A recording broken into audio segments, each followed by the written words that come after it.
walking home. He was walking home. Why the family of a hit-and-run victim is saying about the investigation into their family member's death. Plus, going elsewhere. Even though Illinois colleges and universities have received great reviews, why students are going out of state for their education. Live from WQAD, this is News 8's Good Morning Quad Cities. Good morning, everybody, and welcome. It is Wednesday, September 14th. I'm Jonathan Ketz. I'm Eric Sorensen. Julie has the day off. I just posted a video here in the studio. We went through the studio. If you're a germaphobe, don't go on Facebook. Don't watch it. But there are certain things that we would eat off the floor. Right. As we discussed in our last block. And not to go off in a tangent, because I would never do that, but that's why you never get the sauce on the chicken wings. You always get the sauce on the side, because a dry chicken wing, if it falls on the table, you can quickly pick it up. Yeah. But then if it's got the sauce on it, it's going to stick to whatever was on the table, and you got germs. We have a tropical storm that has formed over the night in parts of Florida. You know, I can only joke about this one, Jonathan, to be serious, because this is a weak tropical storm. Yes, It brought some wind. Yes, it's bringing heavy rain, but this isn't going to be a killer storm, all right? And it's over land. Look where this thing, it's going to remain. This is kind of like a storm tracker. All right, so you can see the red to yellow. That's where this is going to go the next couple of days. Staying over land, it's going to weaken with time. All right. And much more on Julia coming up in less than a half hour on Good Morning America. A couple of light showers working through Aledo now, but more than likely there's just a couple of sprinkles. We're going to remain with mostly cloudy skies for the morning, starting the day on a gray now. Ooh, look at all the birds. Wow, oh, that's pretty. That was really cool, wasn't it? Later on, we're expecting some more sunshine with temperatures into the middle 70s. We're not done with the 80s just yet. I'll let you know when to expect those. Coming up. Eric, thank you. Yeah. The daily commute for drivers along John Deere Road may look a little different starting today, as a lane change at the 41st Street intersection may be signaling some progress in that project. Let's go out to News 8's Jared Ransom. Joining us now live in Moline with a closer look at what drivers should expect to see over the next few weeks. Jared?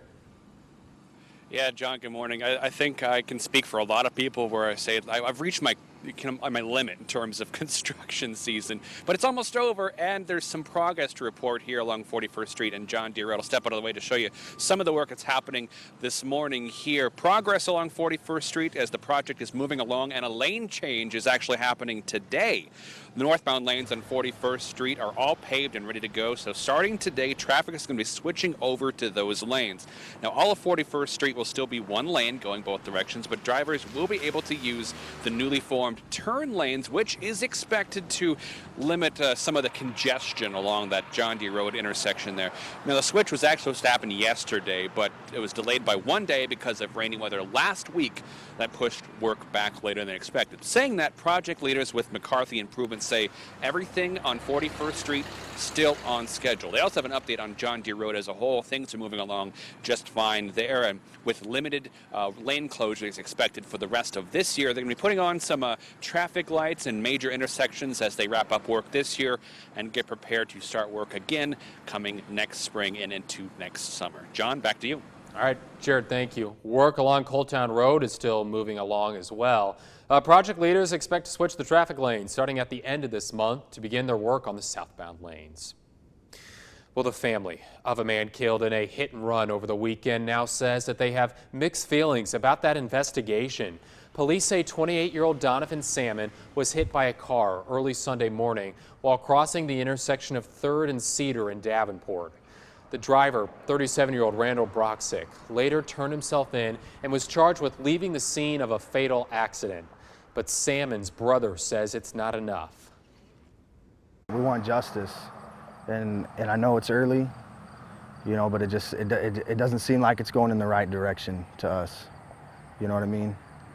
Like, we don't want to hold on to hate, but at the same time, you know, we don't get our little brother anymore. The family held a candlelight vigil last night at the intersection. No word on when the driver is expected to be in court.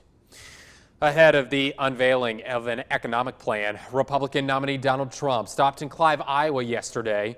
Trump spoke to nearly 1,600 people at the Seven Flags Event Center. He stuck mostly to the script, delivering a 30-minute speech. He reminded the crowd that Hillary Clinton referred to his supporters as a basket of deplorables. She has apologized for those comments, but Trump also attacked Clinton on her record in office. The policies of Hillary Clinton have produced death, destruction. Overseas, it's been disastrous. No matter where you look, everything she's touched has been a disaster and produced only failing schools, rising crime, job loss, shrinking incomes, and tragic poverty at home. You want 4 more years of it?